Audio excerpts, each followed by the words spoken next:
Aleluya, aleluya, aleluya, gloria a Dios. Hey. Aleluya, aleluya, aleluya, gloria a Dios.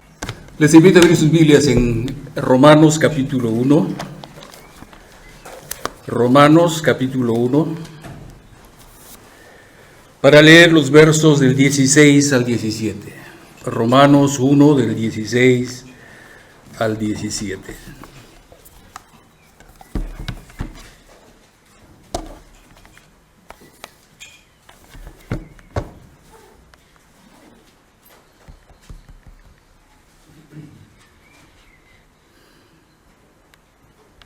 ¿Lo tienen todos?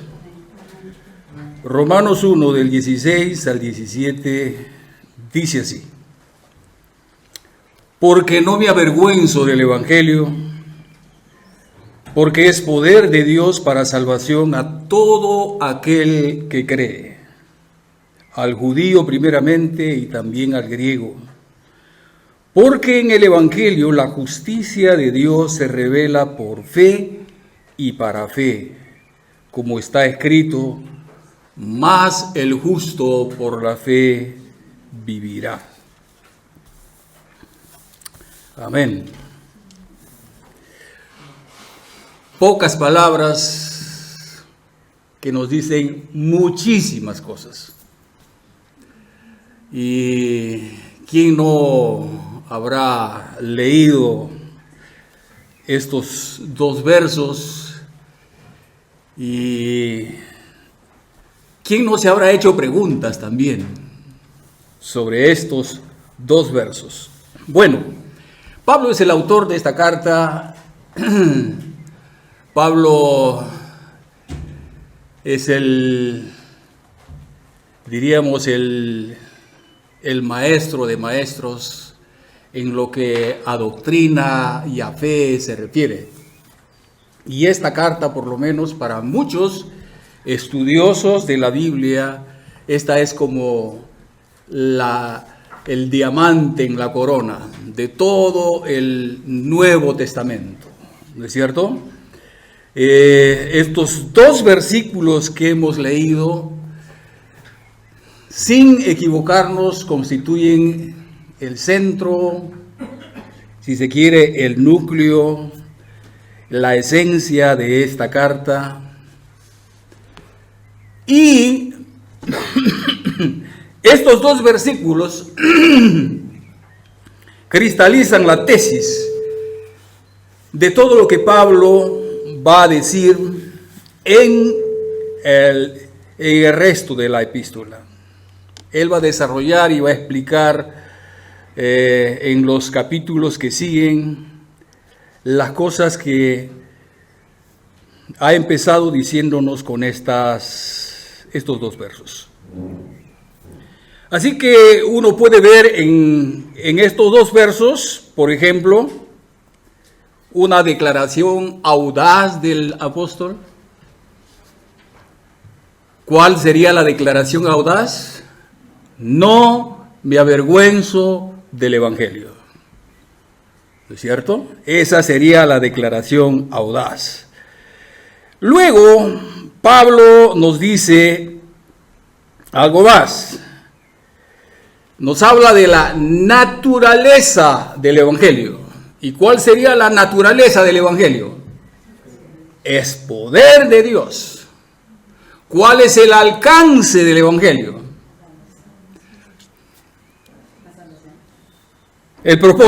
¿Cuál es el propósito del Evangelio? La salvación. ¿Y cuál es el alcance del Evangelio? Todo aquel que cree. Al judío primeramente y también al griego. ¿No es cierto? Y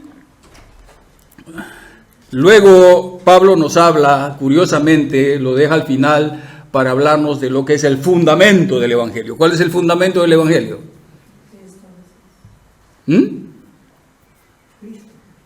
¿Cuál es el fundamento del Evangelio?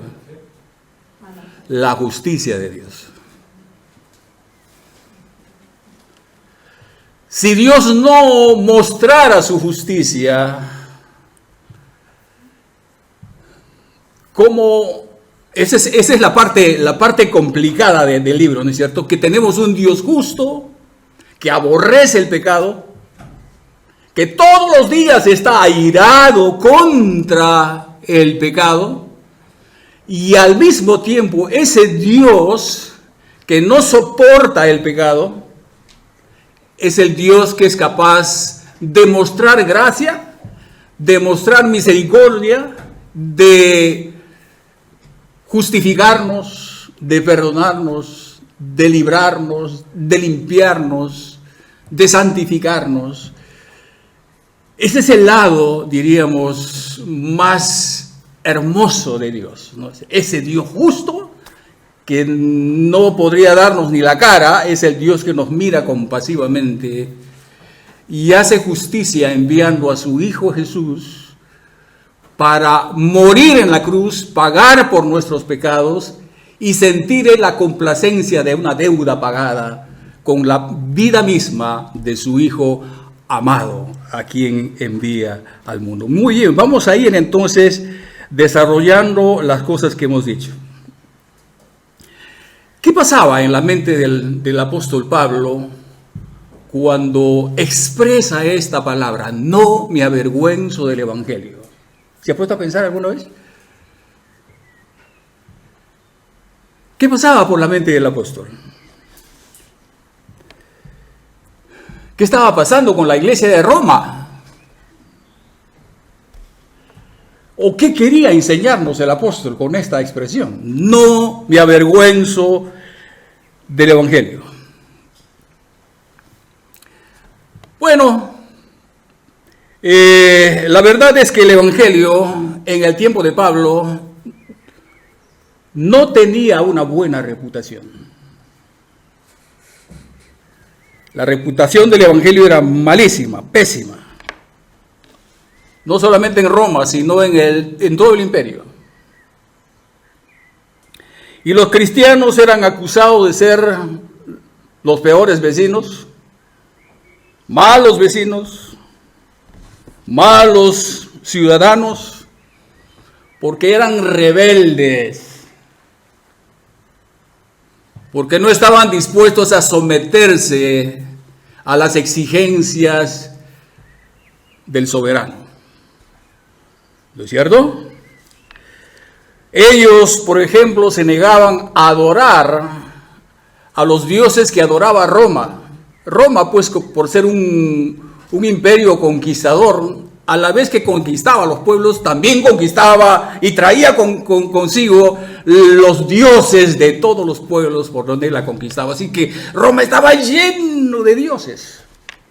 Y él exigía, como imperio, pues la pleitesía, la adoración de esas deidades. Y los cristianos se negaban a seguirle la corriente al emperador, al Estado, al gobierno, y entonces tenían serios problemas los cristianos.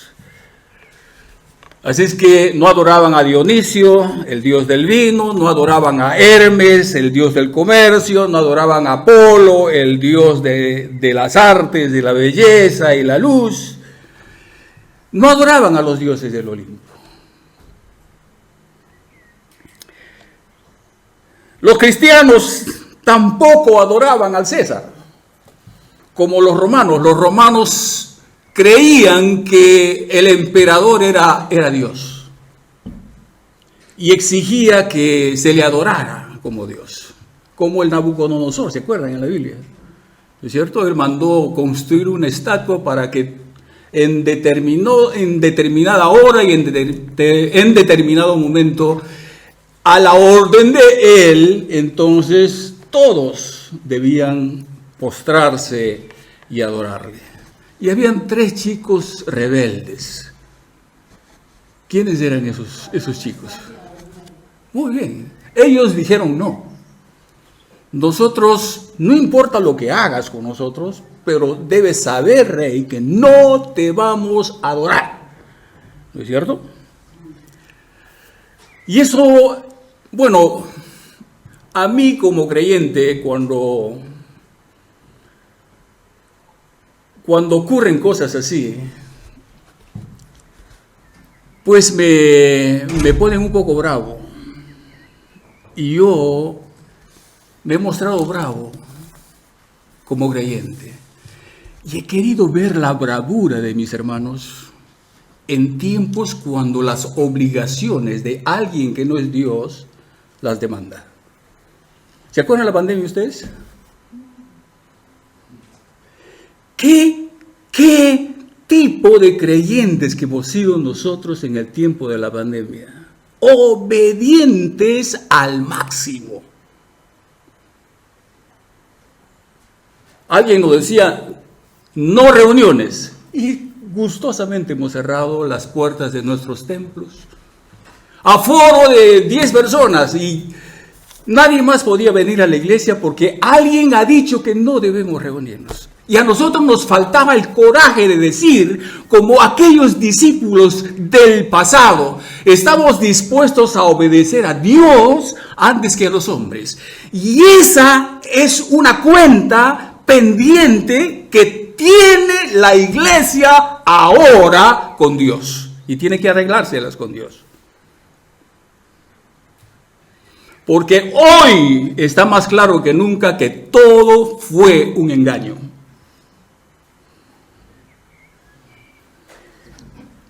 El evangelio era considerado por los judíos, los griegos y los romanos un escándalo, una vergüenza. Y Pablo dice que el evangelio, por ejemplo, para los judíos es tropezadero. Y para los griegos el evangelio es locura. No cabía en sus mentes. No eran capaces de pensar que un Salvador muerto, crucificado, vergonzosamente podía ser alabado, podría ser adorado. Eso no cabía en la mente de ellos. Era insultante para los griegos. En 2 Corintios, capítulo 10, si ustedes quieren abrir sus Biblias en 2 Corintios, capítulo 10, los versos 8 al 10, Pablo dice, porque aunque me gloríe, algo más todavía de nuestra autoridad, la cual el Señor nos dio para edificación y no para vuestra destrucción, no me avergonzaré, para que no parezca que quiero amedrentaros por carta, porque a la verdad, dicen las cartas son duras y fuertes, mas la presencia corporal débil y la palabra menospreciable. Dos aspectos de Pablo que notamos aquí. Por un lado, Pablo es un hombre tierno, amoroso. Por otro lado, Pablo es un hombre duro y es fuerte, especialmente con nosotros los creyentes. Él no entra en coqueterías, ¿no es cierto? Y aquí en este pasaje, Pablo está describiendo, en estos dos versos que hemos leído, Pablo está describiendo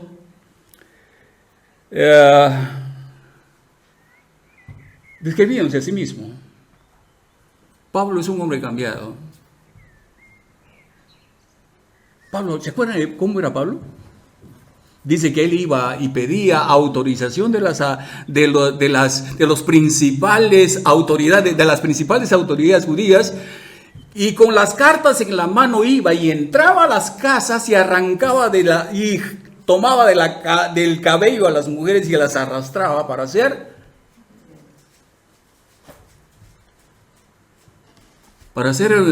sacrificadas, para ser encarceladas. Ese era Pablo. Y cuando mataron a Esteban, ¿qué hacía Pablo? Ahí estaba Pablo. ¿Qué estaba haciendo Pablo? Él estaba dando su aprobación con su presencia y estaba aprobando todo lo que se hacía con Esteban. ¿Qué pasó con Esteban? Murió apedreado. Pablo es ese hombre. Aquí parece un hombre cruel, despiadado, ¿no? Insensible, inhumano. Eso es Pablo. Aquí, ¿no es cierto? Entonces él está escribiendo eso. Yo ya no soy el hombre que fui. Ahora soy otro hombre. No más soy el hombre violento ni el hombre cruel. Ahora es el hombre amoroso. Y no tiene, según la carta que hemos leído de Corintios, él no tiene la menor intención de armar un escándalo en la iglesia con las cartas que él envía. No quiere ser pesado con la iglesia, con las cartas que él está enviando. No quiere correr a los hermanos de la iglesia por las cartas que él está enviando. Y lo dice, ¿no es cierto? Lo dice. Voy a hablarles ahora de manera más suave. Suaviza el tono. Pero por si acaso, si alguien, como no es de extrañar, si alguien está cuestionando entre los hermanos de la iglesia mi autoridad apostólica, pues deben saber ustedes, hermanos queridos, que esa autoridad no me han dado ustedes. La autoridad no me ha dado la iglesia, la autoridad me la ha dado el Señor.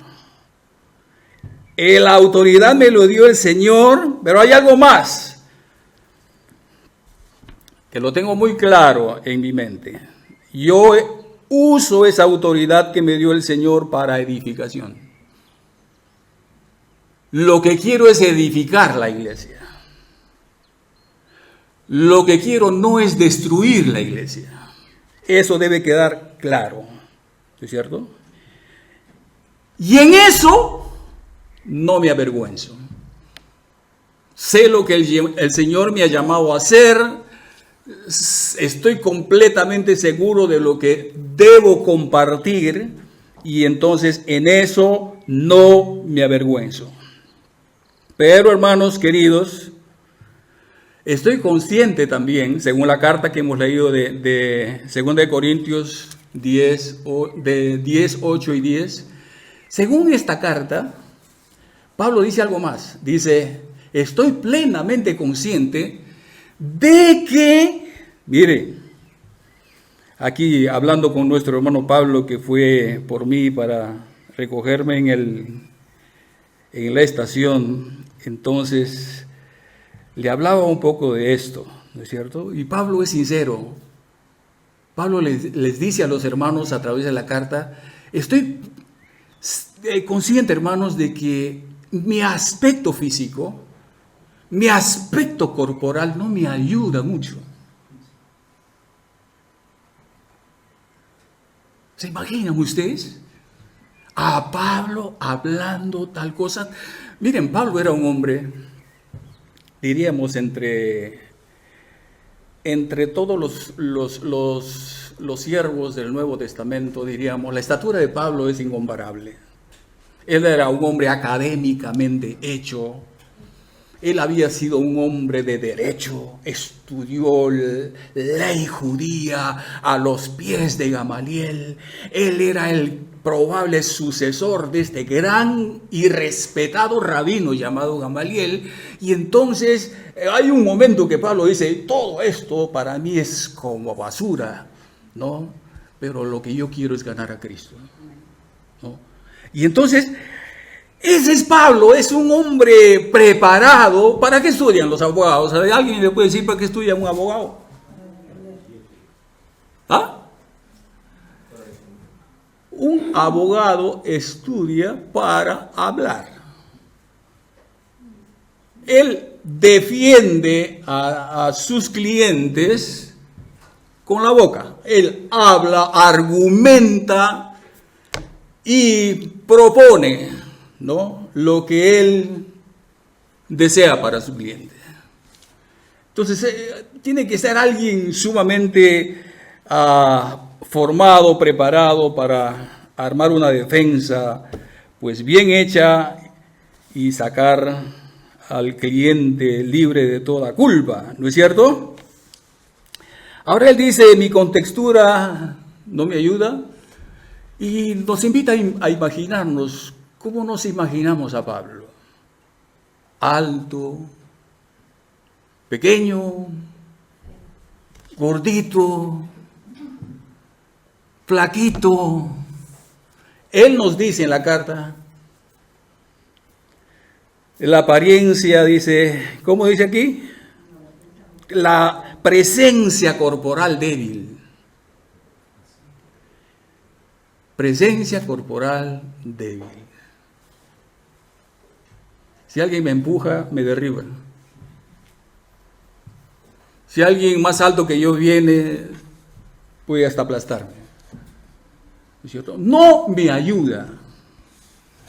No me hace un hombre, diríamos,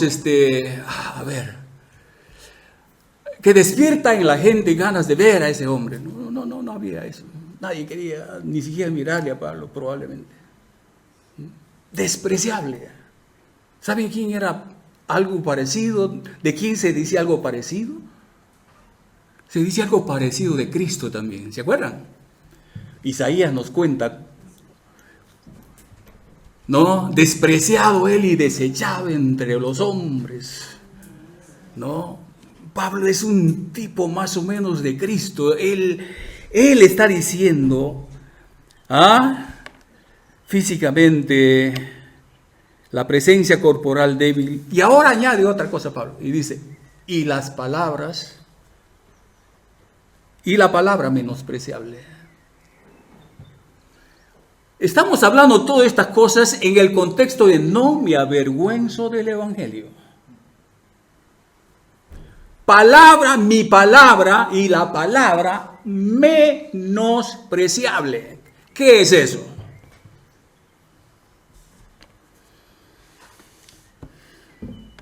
La gente decía que las palabras de Pablo eran vacías, por ejemplo, como estarán diciendo ustedes de mí. Pero la gente no tenía reparo de decir de Pablo, las palabras de Pablo. Cuando yo me siento a escuchar a Pablo, yo no le encuentro a Pablo. Cuando yo trato de seguirle a Pablo el hilo de lo que él quiere enseñarnos o decir, no lo encuentro. Pablo es un hombre complicado, decían algunos, y hasta uno de sus amigos y apóstol como él, lo dice en algún momento. El hermano Pablo, escribe cosas que son difíciles de entender. ¿Quién era él? Pedro. Y entonces, y Pedro pues tenía razón de decir eso porque Pablo era un hombre correcto y Pablo no aguantaba las cosas que uno los hacía de manera un poco hipocritona, ¿no es cierto? Como era Pedro. Dice que cuando no estaban los judíos cerca de él, entonces él podía comer con los gentiles, pero cuando venían los judíos él se apartaba y entonces Pablo le dice, hermano, ¿qué pasa contigo? Eso es lo que debemos preguntarnos nosotros, hermanos. Cuando estamos en la iglesia, cuando estamos con nuestros hermanos, tengamos cuidado de lo que hacemos, tengamos cuidado de lo que decimos, porque más todavía si tenemos algún tipo de responsabilidad y nos convertimos en un poco el ojo o la cara de la iglesia, la gente va a mirar en nosotros y va a pensar que lo que tú haces es correcto. Aunque hayas metido la pata, la gente va a ir a su casa pensando que lo que has hecho está bien. Y más todavía debemos cuidar las cosas que decimos desde aquí. Porque cuando decimos cosas desde aquí se convierten en absolutos para la gente. Hay personas que piensan que lo que ha dicho el pastor no se discute, es como que Dios hubiese hablado. Y a alguno de ustedes se le ha ocurrido cuestionar a Dios y discutir lo que Dios ha dicho. No. Tengamos cuidado de lo que decimos desde aquí. Y Pablo está dejándonos con, diríamos, el foco así rojo encendido. La palabra menospreciable, están diciendo que hablo cosas vacías, lo que yo digo no calo en sus mentes, no calo en sus corazones, no los emociono lo que digo, no les lleno de ilusiones al hablar. La gente no se ponía de pie para aplaudir a Pablo cuando escuchaban decir un discurso. No hacía eso la gente. Dicho de otra manera, Pablo no era un predicador poderoso. En la Biblia hay por lo menos 2 hombres más que se parecen a Pablo, y voy a añadir uno más, y este servidor.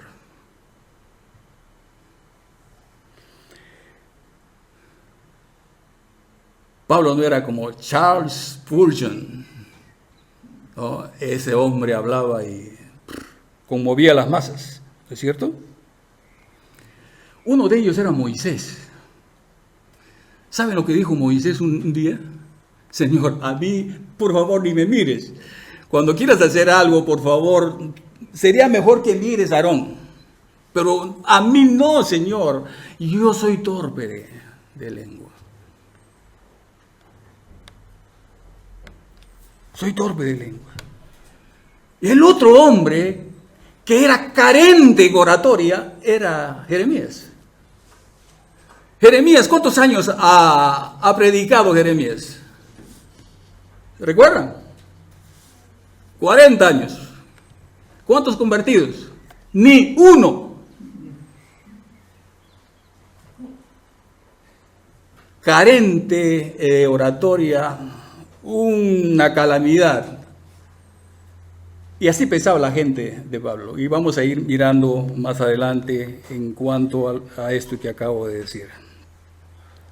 Así que Pablo era un hombre repudiado en el contexto de no me avergüenzo del evangelio. Seguimos ahí. Pablo era repudiado, Pablo era aborrecido, Pablo era odiado, era perseguido continuamente, estaba siendo atacado con calumnias, con difamaciones, con insultos, y los voy a demostrar.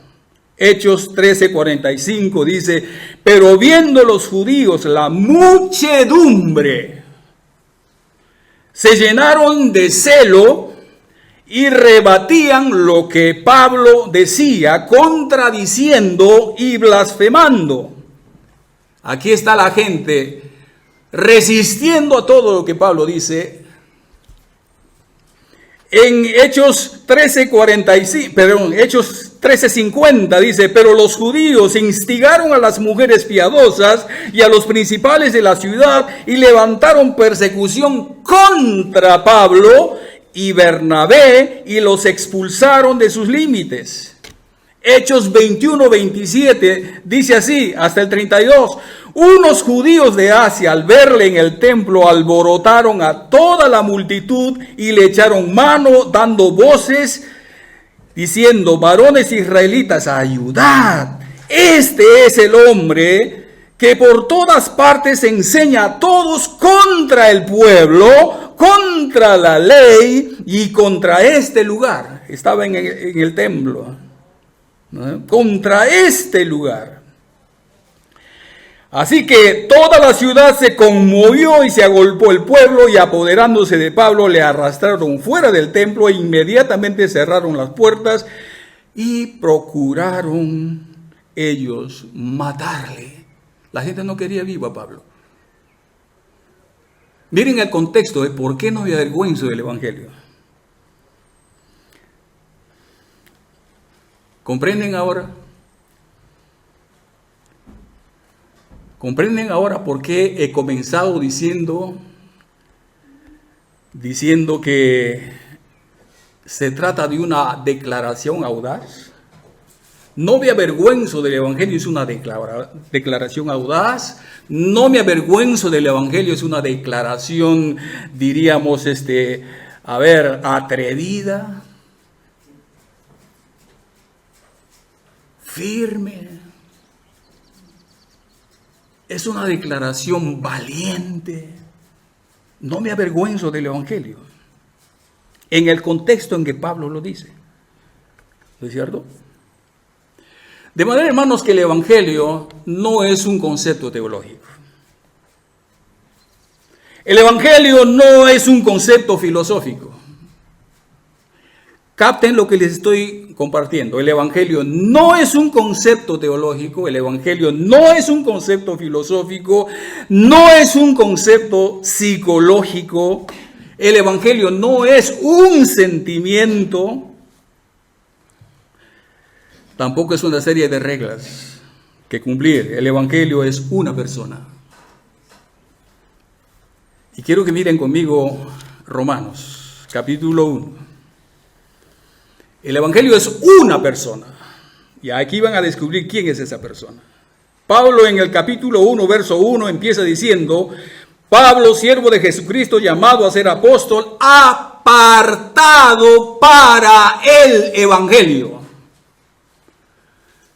Y aquí hay un detalle interesantísimo que Pablo nos aporta.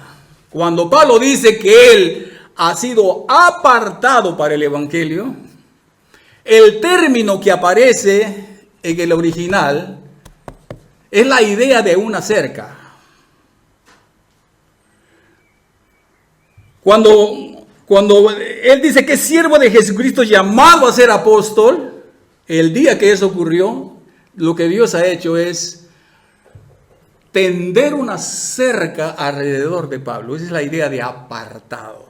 ¿Alguna vez ustedes han visto a los ganaderos llevar al campo a su ganado? Y entonces cuando han encontrado un lugar donde hay comida suficiente, ahí han hecho el alto y con ellos han llevado unos rollos de cerca plástica y empiezan a poner un punto aquí y rodean todo el perímetro que ellos quieren ocupar. Y tienen al rebaño dentro de la cerca. Con eso aseguran que nadie va a molestar a las ovejas, ¿cierto? Y ellos van a tener mayor facilidad para administrar, cuidar, vigilar a las ovejas. La idea es esa. Dios ha hecho una cerca alrededor de Pablo. Ahora, colócate tú en el lugar de Pablo. Ahora, Dios ha hecho una cerca alrededor de ti. Y el salmista nos habla de eso y dice: como con un escudo me rodearás con tu favor. Eso es lo que Dios hace con cada uno de nosotros. Lo ha hecho con Pablo, ¿no es cierto? Ha hecho una cerca alrededor de él. Y esa idea es la idea que nos da la palabra consagrar. Ha separado un lugar, ¿no? Lo ha dedicado especialmente para determinado propósito. Esa es la idea de hacer la cerca. Eso es lo que Dios ha hecho con Pablo. Apartado para el Evangelio. ¿Por qué no se avergüenza Pablo? Porque él ha sido apartado para el Evangelio. ¿Por qué no se avergüenza del Evangelio Natalia? Porque ella ha sido apartada para el Evangelio. Porque Dios ha tenido un propósito con ella o con él. Dios quiere llevar a cabo un propósito y un proyecto de vida, si quieres, al llamarte, al elegirte y al encomendarte la tarea. Apartado para el Evangelio. El Evangelio es una persona, hemos dicho, y así que vamos a mirar. Apartado para el Evangelio que él había prometido antes por sus profetas. ¿Quién es él? ¿Quién es él? Dios. En las Santas Escrituras, estaba escrita en las Santas Escrituras. ¿En qué Escrituras? En los profetas. Nos dice más adelante. ¿Acerca de quién? Acerca de su Hijo Jesucristo, nuestro Señor, que era del linaje de David, por si acaso, según la carne, que fue declarado Hijo de Dios con poder, según el Espíritu de santidad por la resurrección de los muertos. Nos está dando una descripción de lo que es el Evangelio, Pablo. Por quien recibimos la gracia y el apostolado para la obediencia a la fe por todas las naciones. entre las cuales también estáis vosotros, todos vosotros que estáis en Roma, llamados de ser santos. ¿Ah? Declarado Hijo de Dios con poder, según el Espíritu de Santidad, por la resurrección de los muertos. ¿Qué es el Evangelio? El Evangelio es el Cristo muerto, resucitado, y por eso en Corintios encontramos el texto que dice: nosotros predicamos a Cristo, crucificado y resucitado. El Evangelio tiene que ver con tu salvación y con mi salvación. Eso quiere decir que no todo lo que encuentras en la Biblia aquí es Evangelio. Aunque toda la Biblia, desde el Génesis hasta el Apocalipsis, corre a través de una persona única que se llama Jesús, sin embargo, todo aquello que tiene que ver con tu salvación y con mi salvación, con las cosas que Cristo ha hecho, con las cosas que Él ha dicho para mí y para mi salvación, para mi redención, para mi justificación, para mi salvación, eso es el Evangelio. ¿De acuerdo? Por eso, Marcos, cuando habla de Jesús, dice, o Jesús hablando en el libro de Marcos, dice: porque el que se avergüenza de mí y de mis palabras, el que se avergüenza de mí y de mis palabras en esta generación maligna y perversa, ¿qué va a hacer Dios? Yo también me avergonzaré delante de Él y de sus santos ángeles. ¿Está claro? Así que no me avergüenzo del Evangelio, revela el profundo compromiso de Pablo con Cristo, porque Cristo es el Evangelio, Cristo es el mensaje del Evangelio, Cristo es la palabra viva y eficaz, ¿no es cierto? No me avergüenzo del Evangelio, es para nosotros los cristianos un incentivo poderoso, porque significa que estamos en el camino correcto, abrazamos la fe correcta, estamos tomando la actitud correcta si somos fieles al Evangelio de Jesucristo.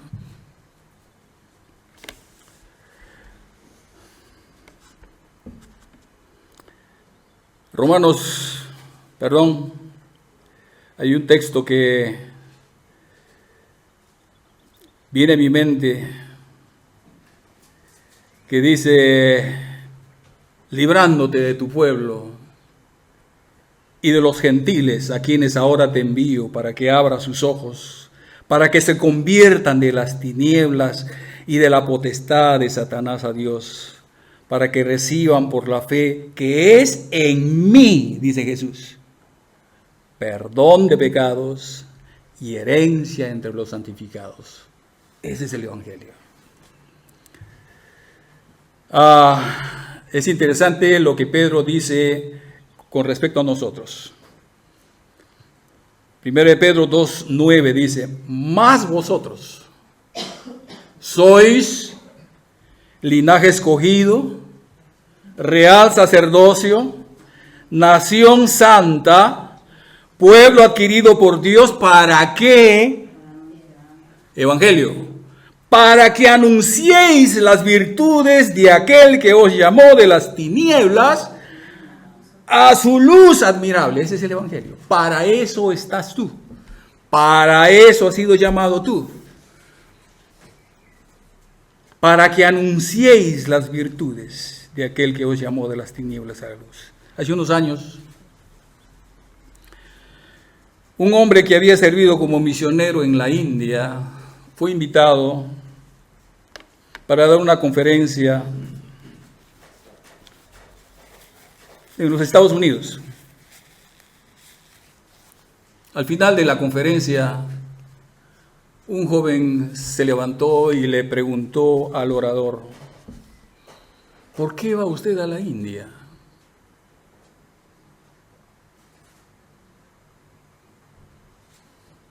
¿Por qué se va usted a la India a molestar a esas personas? Ellos están bien sin Jesús.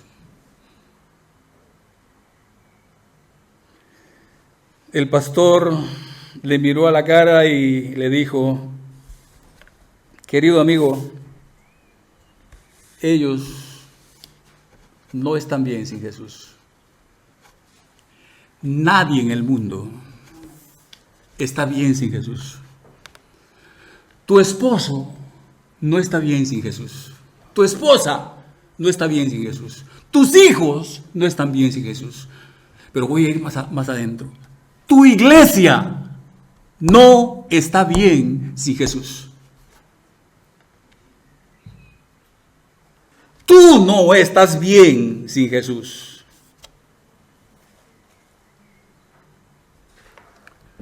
Si tu jefe no tiene a Jesús, no está bien. Tus compañeros de trabajo, tus compañeros de estudio, no están bien sin Jesús. Y nosotros, dijo el misionero, seríamos incapaces de movernos de nuestra casa para irnos al otro lado de la calle si lleváramos con nosotros religión. Menos estaríamos dispuestos a cruzar el océano por religión. La gente necesita urgente a Jesús.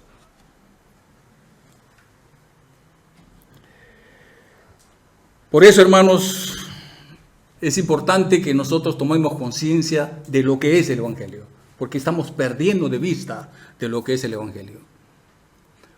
Hoy nuestras iglesias han perdido de vista lo que es el Evangelio.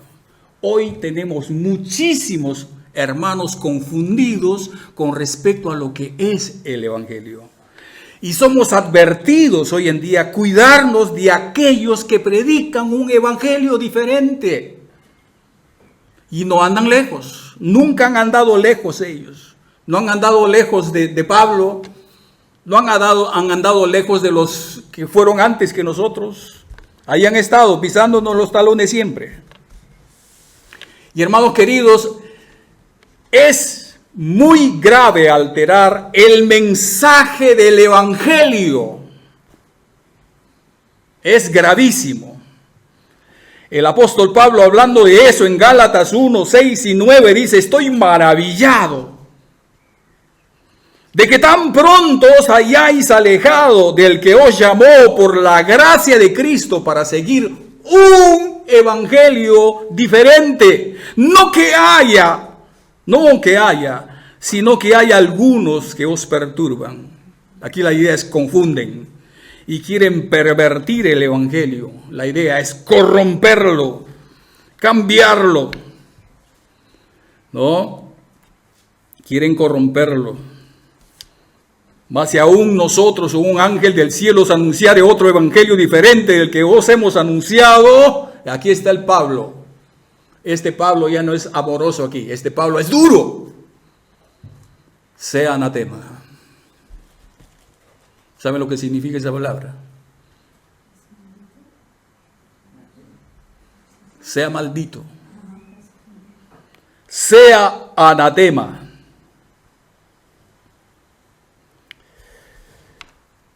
Como antes hemos dicho, también ahora lo repito: si alguno predica diferente evangelio del que habéis recibido, sea anatema.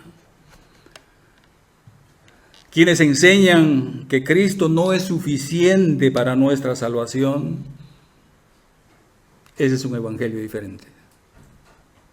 Saben ustedes, en los comienzos de la iglesia, los gentiles estaban recibiendo un poderoso mensaje de parte de la gente que se había convertido a Cristo, que habían conocido al Señor y estaban compartiendo la fe con las personas que encontraban en su camino. ¿Saben lo que quiere decir la palabra? Nosotros leemos ir por el mundo y predicar el evangelio, pero el término es mientras vas, predica, mientras vas a donde vas. al mercado, a tu trabajo, mientras vas a la estación, mientras vas a donde vas, mientras hagas esa tarea de ir, mientras vas, predica el Evangelio. Y eso hacía la gente antes, ahora no lo hacemos. Mientras vas, hablamos del fútbol, mientras vas, hablamos de la comadre, mientras vas, hablamos de nuestros hijos, mientras vas, hablamos de todo hablamos, menos de él, menos del Evangelio. Y entonces, eso es lo que pasa con nosotros, ¿es cierto? Y las iglesias que dejan de mantenerse en esa actitud, están ganando. Porque Dios es fiel. Porque Dios cumple su palabra. Yo estoy con vosotros todos los días hasta el fin. Cuando ustedes hablan, yo estoy con vosotros. No tengas miedo de lo que vas a decir. Porque a veces tenemos miedo de decir y de compartir con otros nuestra fe en el Señor. Pero no te preocupes. Mientras vas, yo voy contigo. Cuando hablas, ahí estoy yo. ¿Cierto? Así que, ¿quién argumenta que hay que añadir requisitos? Requisitos a nuestra salvación, ¿cierto? Como en el caso de estos hermanos que estaban siendo hablados y avivados por el poder del mensaje, de la palabra que estaban recibiendo. Se exigió un concilio para llamar la atención de esta gente que estaba siendo convertida y ganada para Cristo. Y en ese concilio se acordó que debía hacerse algo con esta gente. ¿A qué acuerdo querían llegar los judíos? Que esta gente que ha conocido a Cristo y ha sido salva, pues entiendan que la salvación no es posible si no añadimos a esa salvación la circuncisión. ¿Qué quiero decir con eso? Si alguien viene y te dice que lo que Cristo hizo en la cruz del Calvario por ti no es suficiente y hay que añadir ley, evangelio diferente. Lo sentimos. Y no sé si ustedes se han dado cuenta, ahora las iglesias están de moda. Ahora hay que poner una bandera israelí a un costado antes de comenzar el sermón. No sé por qué no han puesto aquí el shofar, porque yo debería soplar el shofar, porque algunos piensan que añadiendo este tipo de cosas a nuestros cultos somos más auténticos, somos un poco más, aceptables como cristianos verdaderos o como bíblicos o lo que quieran ustedes pensar o creer. Nada de estas cosas le hacen bien al Evangelio, porque quitan del centro a Cristo. Y Cristo tiene que ser el centro de nuestro culto, tiene que ser el centro de nuestra predicación, tiene que ser el centro de nuestra oración, tiene que ser el centro de nuestra alabanza, tiene que ser el centro de nuestra vida. Si quitamos a Cristo del centro, nos hemos desviado. Nos hemos desviado. Y ahora, hermanos queridos, no me avergüenzo del Evangelio. Y ahora dice Pablo,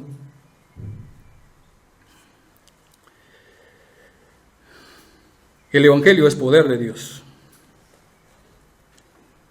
El Evangelio es poder de Dios para salvación a todo aquel que cree. La palabra aquí es una palabrita que nosotros lo conocemos. Alguna vez lo hemos escuchado, y es esa palabra dinamis. De esa palabra viene la palabra dinamita, y de esa palabra viene la palabra dinamo. No es dínamo, no tiene acento en la i, es dinamo.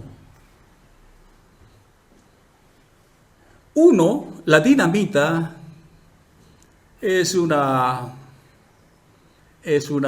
explosivo que tiene una mecha a la que le vas a usar para una vez hacer una explosión y hacer lo que tú imaginas o piensas que debe lograr.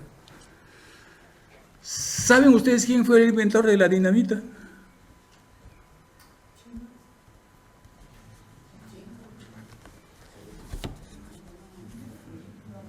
El señor Alfred Nobel. El señor Alfred Nobel, en nombre de quien ahora se otorgan los premios Nobel de la Paz. Él fue el inventor de la dinamita y él lo usó para derribar montes altos, allanar caminos, tender puentes, construir. Pero él, a la vez que inventó para ese propósito la dinamita, él dijo: he visto que los seres humanos andan más procurando matarse que en amarse. Y ahora la dinamita nos ha demostrado que tiene esos usos destructivos también de mucha gente, de muchos seres humanos, ¿es cierto? Y entonces ese es uno es la dinamita, la que explosiona una vez y tiene resultados, ¿no es cierto? Pero el dinamo es una maquinaria. El dinamo es una maquinaria que va a funcionar siempre. Y en ese término, más o menos le ubicamos al Evangelio. Dice que el Evangelio es poder de Dios, que está disponible siempre, que actúa siempre, no una sola vez, actúa constantemente, está ahí, operando en nuestra vida, ejerciendo cosas, ejecutando cosas. Es poder de Dios. Y dice, es poder de Dios. El Evangelio es poder de Dios. Dice que en el Romanos, en los primeros capítulos que hemos leído, en Romanos dice: Pablo, apóstol de Jesucristo, llamado a ser apóstol, apartado para el Evangelio. Y viene la palabra que dice, de Dios, apartado para el Evangelio de Dios. Esta buena noticia no es la buena noticia del diario. Esta buena noticia no es la buena noticia del gobernante. Esta buena noticia no es la buena noticia de mi jefe en el trabajo.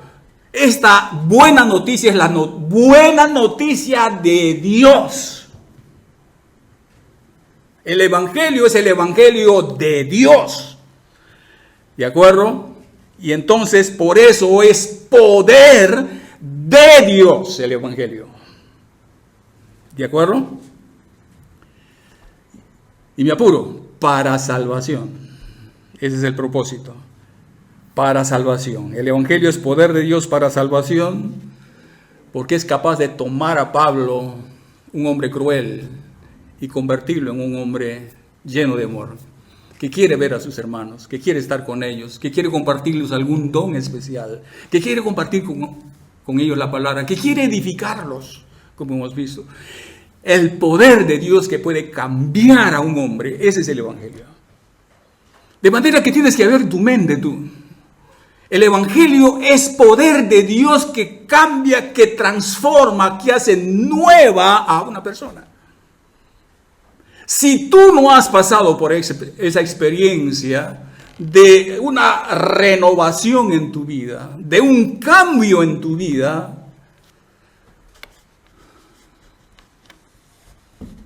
el Evangelio ha pasado por aquí. ¿Saben ustedes que en el tiempo de Jesús había mucha gente convencida de las palabras de Jesús y de las obras de Jesús? Nadie puede hacer las obras que Él hace si Dios no está con Él, convencidos. Miraban los milagros y se sorprendían de ver a los cojos andar, a los ciegos ver, a los sordos oír, a los muertos resucitar. Estaban viendo. Y cuando les llamaban a esos que habían sido los beneficiados y les preguntaban, ¿en nombre de quién ustedes han recibido? En nombre de Jesús. Muy bien. ¿Lo han escuchado? pero no ha pasado nada con ellos. Porque estaban convencidos de lo que oían y estaban convencidos de lo que veían, pero no estaban convertidos, porque la conversión es cambio. La conversión es cambio de vida, cambio de mente, cambio de corazón, cambio de todo lo que forma parte de mí. Donde las cosas viejas pasaron y aquí todas son hechas nuevas. Ese es evangelio. Todas son hechas nuevas. Dejo de ser el que fui. Todas las cosas son hechas nuevas. Si estoy acostumbrada o acostumbrado a la discusión en mi casa, a las peleas en mi casa, y he conocido el evangelio, y el evangelio ha entrado en mi vida y ha transformado mi vida, pues ha cambiado entonces mi vida. El evangelio es poder de Dios porque puede transformar y puede cambiar a un ladrón en un hombre honesto, en un hombre honrado. El que robaba, dice Pablo, no hurte más. Trabaje con sus manos para que tenga también que compartir con los que padecen necesidad. ¿No es cierto? Cambio, el evangelio es cambio, hermanos. La iglesia tiene que demostrar eso por donde va. La gente que viene y visita la iglesia tiene que mirar eso en nosotros.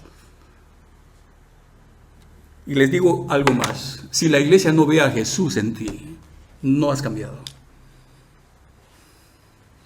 Porque el Espíritu Santo debe y está trabajando todos los días en nosotros para hacernos a la imagen de Jesús. Ese es el evangelio. Y por eso no nos avergonzamos del evangelio, porque nadie más tiene una oferta como esta. El mundo no puede ofrecer a la gente un cambio de vida, un cambio de mente, un cambio de corazón. Pero la gente sin Cristo sí podrá verlo en ti. Y querrá venir contigo. Querrá saber lo que tú sabes. Querrá oír lo que tú oyes. Porque está necesitado de eso. ¿De acuerdo? Y entonces el evangelio es hermoso, el evangelio es algo valioso, el evangelio es el tesoro que Dios nos ha depositado, ha puesto en nuestras manos, para que también la compartamos con otros. No te avergüences del evangelio. Pablo lo dice, no me avergüenzo del evangelio porque es poder de Dios para salvación a todo aquel que cree. Si tú no crees, no pasa nada. Por el momento. Pero he dicho al comenzar, si tú no crees que Dios es capaz de hacer eso contigo, y te avergüenzas de Jesús, te avergüenzas de la palabra de Jesús, en algún momento de la historia, Dios hará lo mismo contigo. Y ser avergonzado por Jesús es otra cosa. ¿Es cierto? Cuando el Señor diga, Señor, ¿te acuerdas? Yo estuve ahí en la iglesia de Duliken, ¿te acuerdas, Señor? Cantaba en la iglesia de Duliken. Cuando pasaba el ofrendario, yo ponía mi ofrenda.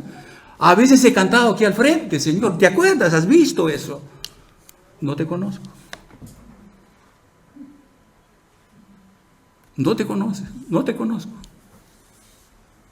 Señor, pero hasta he orado por los enfermos y los enfermos se han sanado. No te conozco. Y entonces esa vergüenza sí duele. Esa vergüenza sí duele. Porque el que se avergonzare de mí, de mis palabras en esta generación, yo me avergonzaré también de él cuando venga en mi reino. Conclusión.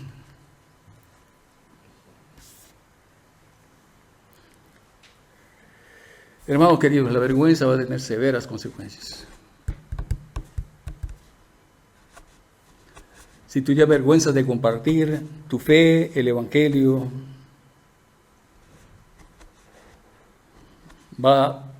tener serias consecuencias esa actitud tuya. De manera que es mejor que entendamos que somos llamados a hacer esta tarea de comunicar, de compartir, de llevar el Evangelio a toda criatura. Que lo hagamos con la audacia de Pablo, que lo hagamos sin temor, sin miedo, reconociendo que el que está con nosotros es el Señor. Y hay muchos salmos donde se habla del asunto de la vergüenza. Señor, no sea yo avergonzado. Cuando vaya y comparta de ti a otras personas, no sea yo avergonzado. Entonces, reconoce el poder transformador del Evangelio en tu vida. Porque el Evangelio es la verdad máxima de Dios. Cristo Jesús vino al mundo para salvar a los pecadores, de los cuales, dice Pablo, yo soy el primero. Voy a pedir que cierren sus ojos.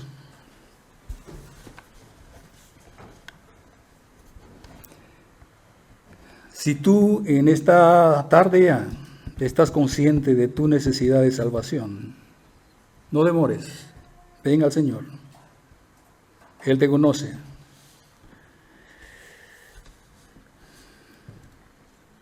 Él sabe tu necesidad.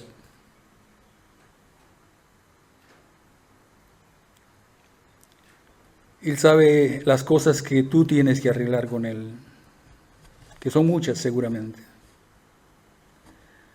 Así que esta tarde, acércate a Él y con confianza dile, Señor, cámbiame, límpiame, transfórmame, hazme una nueva criatura.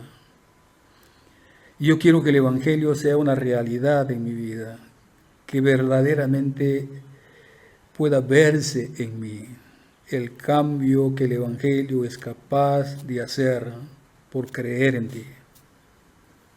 Aquí estoy, Señor, te necesito, te pido que hagas esta obra que te he pedido de transformarme, de hacerme como tú. En el nombre de Jesús. Amén.